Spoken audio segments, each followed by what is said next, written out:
आता गाईज आपण सर्विंग करायला घेऊ. आपला पुलाव रेडी झालाय.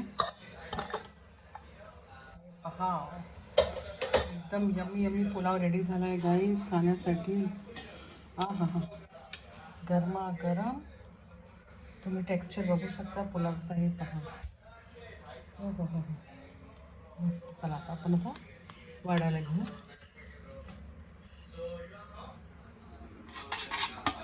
नक्की करा गाईज ह्या स्टाईलनी पुलाव, व्हेज पुलाव खूप छान होतं. तर मोबाईलचा माझा वॉइस, एक मिनिट.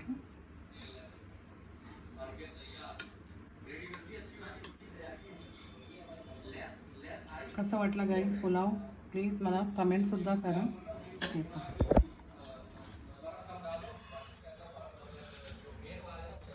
पुलाव इथे मी थोडासा कोशिंबीर